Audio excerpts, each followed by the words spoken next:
Donc, chers étudiants, chères étudiantes, on continue sur la question des sources du droit international par référence à l'article 38 par rapport au statut de la Cour internationale de justice. Donc, on va voir les sources subsidiaires après avoir vu ce qu'on appelle communément les sources principales. Pour ce qui est des sources subsidiaires, les sources subsidiaires de détermination du droit international.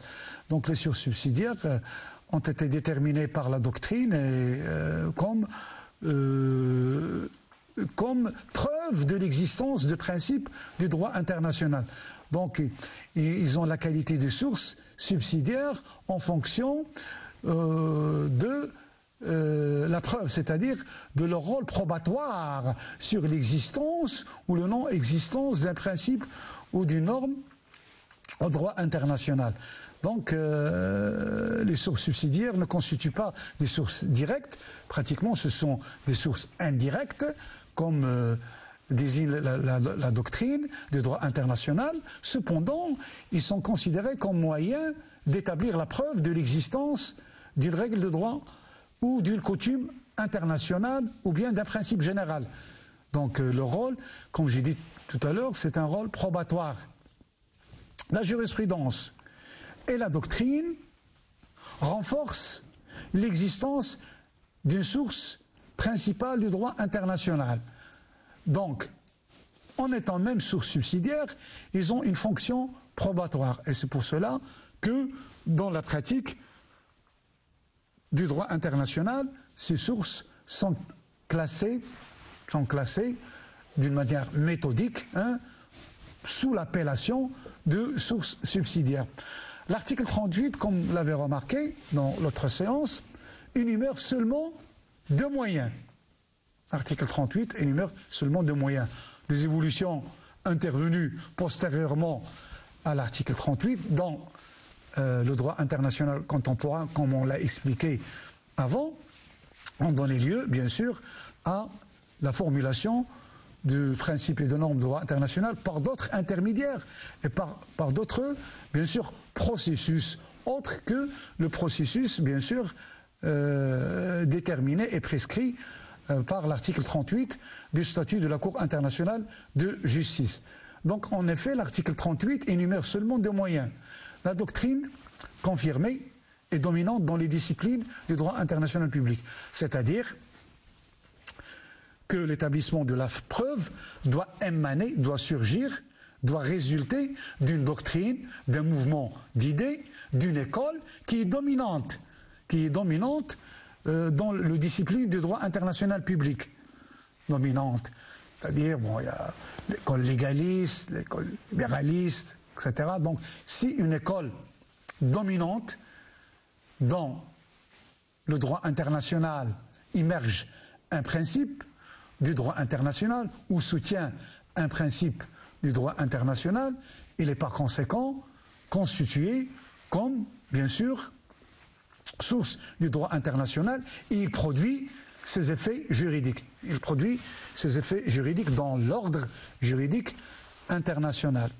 La jurisprudence aussi est une source subsidiaire, un moyen de preuve de l'existence du droit international. Donc la jurisprudence des tribunaux internationaux et nationaux, quand ils statuent, bien sûr, dans les différents relatifs du droit international, ce qui est logique. Les sentences et les arrêts rendus par des cours internationaux ou nationaux sont pris en considération dans la formulation de la preuve de l'existence d'un principe de droit international quand ils se prononcent sur une affaire qui concerne le droit international, donc ils sont aussi pris en considération comme source indirecte ou source subsidiaire du droit international. Certaines mesures aussi, les résolutions de l'Assemblée générale des Nations unies, ainsi celles adoptées dans des conférences internationales, n'ont qu'une valeur de recommandation. Ils ne peuvent pas avoir ainsi une force obligatoire.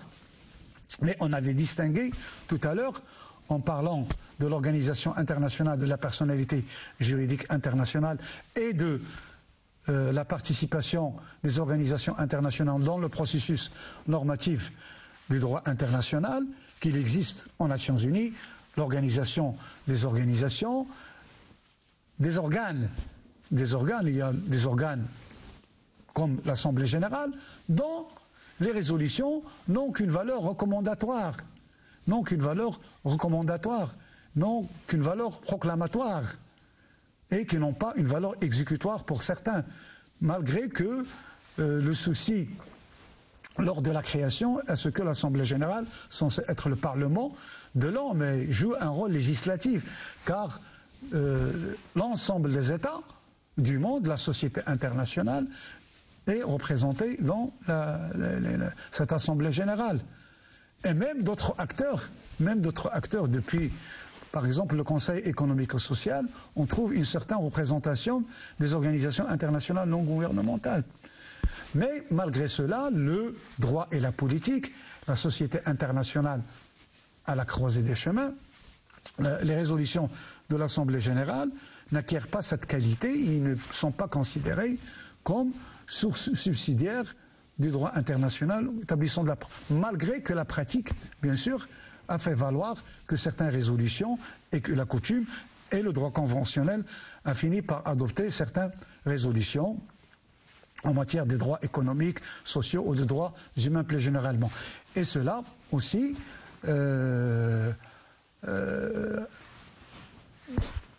énonce l'importance du Conseil de sécurité en tant qu'organe législatif, organe judiciaire, et aussi parajudiciaire dans un sens, car beaucoup de résolutions qui sont rendues par le Conseil de sécurité ont une valeur juridique, ont une valeur exécutoire, une valeur de source du droit international, le droit d'ingérence, la responsabilité de protéger, les résolutions qui concernent les sanctions sont une valeur, bien sûr, de source du droit. Donc, par conséquent, le Conseil de sécurité, les résolutions du Conseil de sécurité aussi constituent une source subsidiaire, mais à la limite des sources principales du droit international. Donc, voilà sur cet aspect-là, l'exemple des résolutions de l'Assemblée générale qui ont connu leur chemin vers la naissance juridique complète, c'est-à-dire qu'ils sont opposables, exécutoires, et ils ont une valeur juridique et une source du droit international opposable à tous. Il y a la résolution de l'Assemblée générale de 217 sur la Déclaration universelle des droits de l'homme de 1948. Il y a la résolution de l'Assemblée générale 2131 sur la déclaration de l'inadmissibilité des interventions dans les affaires internes des États et la protection de leur souveraineté de 1965, qu'on appelle la déclaration de la non-intervention. Nous avons ici la résolution de l'Assemblée générale 2625 sur la déclaration des principes du droit international relative aux relations d'amitié et de coopération entre les États, en accordance avec des principes de la Charte des Nations Unies en 1970, la déclaration d'amitié entre les États. On pourrait aussi citer la résolution de l'Assemblée générale 3314, la résolution relative à la définition de l'agression. Certaines de ces résolutions ont été également considérées comme un accord ultérieur en résultant d'une pratique sur la manière dont les principes et les dispositions de la Charte des Nations Unies doivent être interprétés. Les conventions donc deviennent essentiellement et universellement acceptées, ces dispositions, et par conséquent constituent une force probante pour ces règles coutumières. Il existe des questions sur lesquelles on pourrait se dire s'il existe une hiérarchie des normes. Ce débat il est très controversé. Ceci dit, il faut partir du principe qu'il n'existe pas une hiérarchie parmi les sources du droit international énumérées dans l'article 38 du statut de la Cour internationale. Les juristes internationalistes souvent se réfèrent aux deux textes internationaux procédant par l'ordre, qui partent des conventions, coutumes et en dernier des principes généraux, c'est-à-dire sans prépondérance, sans préférence, sans hiérarchie. Ce n'est qu'un ordre, tout simplement, mais dans la pratique, il se trouve que certains juristes opèrent et observent cet ordre-là. Il existe deux catégories de normes et de règles fondamentales, il faut dire, même s'ils ne disposent pas explicitement d'un statut spécial, car la pratique du droit international avait donné lieu, bien sûr, à leur importance, à leur opposabilité et, bien sûr, à leur prépondérance dans les catégories des règles et des normes en matière du droit international. Les normes impératives ou principes de jus cogens, principe de jus cogens qui constituent des normes acceptées et reconnues par la communauté des États, considérées comme fondamentales et importantes, qu'aucune dérogation à ces règles n'est permise, comme les violations des souverainetés, les violations des droits humains, un certain nombre de principes impératifs et qui sont opposables à tous, que les États y participent dans des conventions ou y participent pas, qui s'y engagent ou qui s'y engagent pas, ils sont tenus par la substance de ces règles impératives, La deuxième catégorie de normes et des règles, c'est celle qui ressort de l'article 103 de la Charte des Nations Unies et rend les États membres tenus par l'obligation de recourir à la disposition de la Charte dans les situations de conflit, de règles entre les conventions internationales et de la Charte et les dispositions de la Charte. C'est-à-dire que les États établissent des conventions et des accords qui régissent leurs rapports et aussi qui régissent le cas où il y a des différends qui peuvent surgir entre ces États et qu'il y a une discordance par rapport à l'application de la règle propice à ce différend.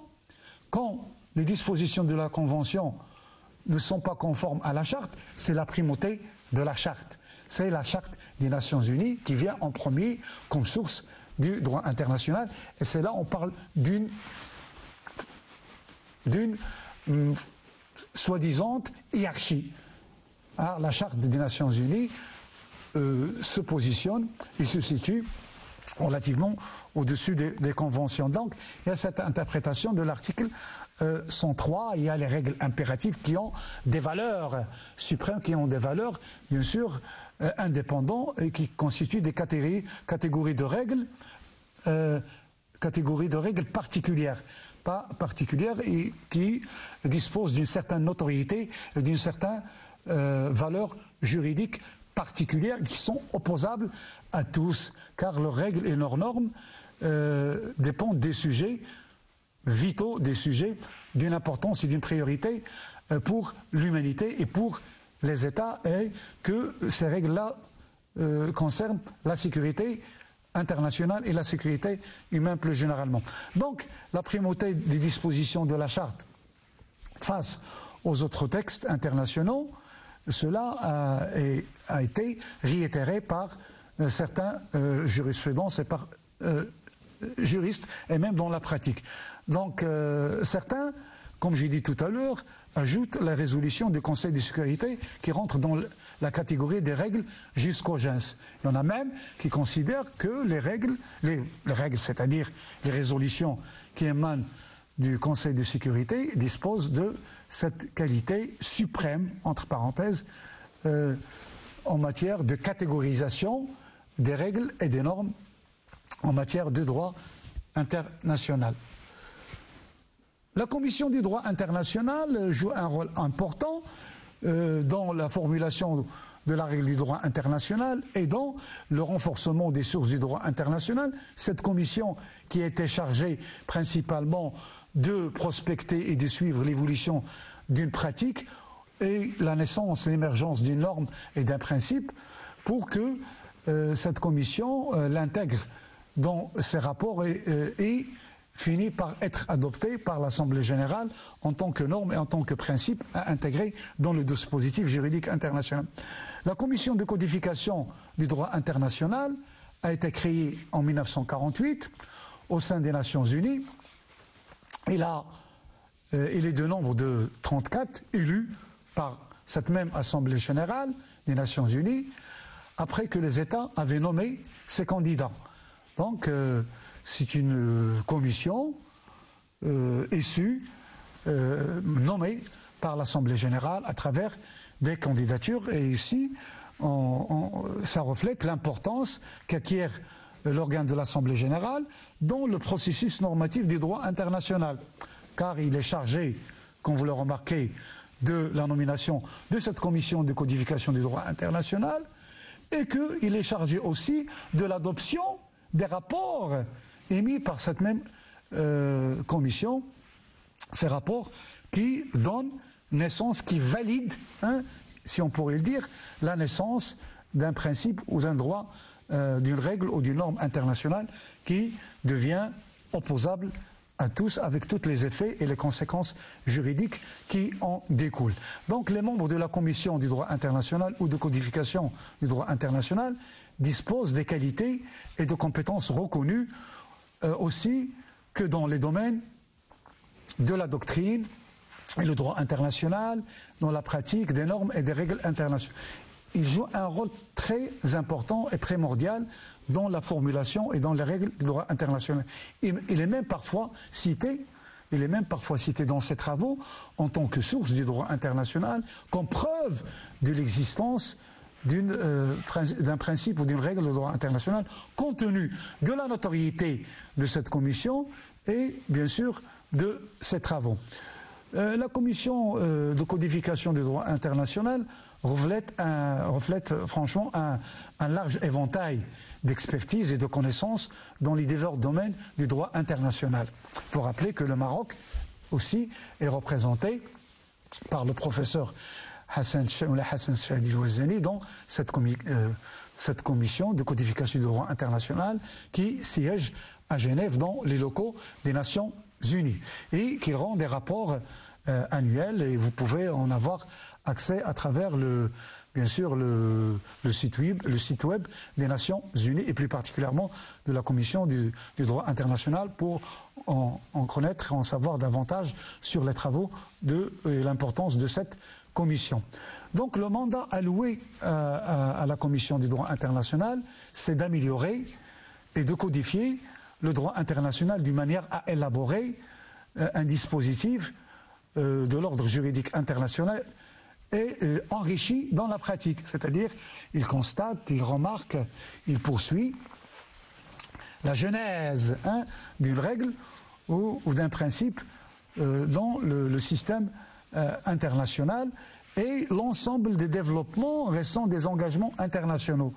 Donc, il prospecte des pratiques pour l'émergence et pour l'adoption d'un principe de droit international pour qu'il soit contenu bel et bien dans ces rapports et ultérieurement adopté en tant que règles et normes et principes de droit international.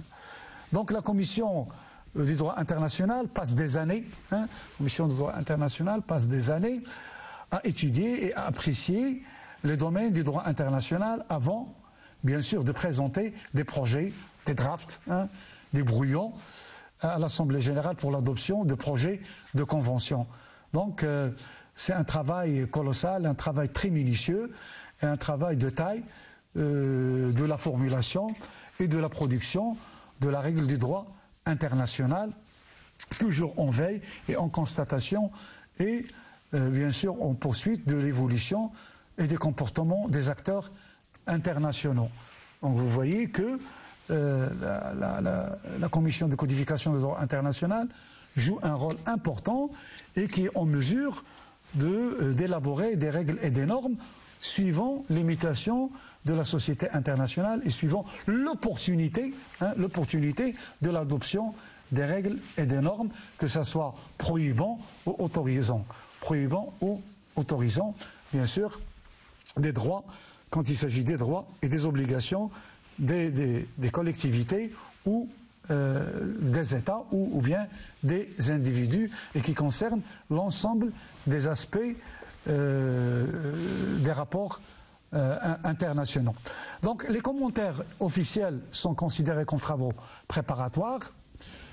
Commentaires officiels sont considérés comme travaux préparatoires quand ils constituent une interprétation d'un article ou d'une convention d'une part. est aussi le produit d'une unanimité de tous les membres de la Commission du droit international.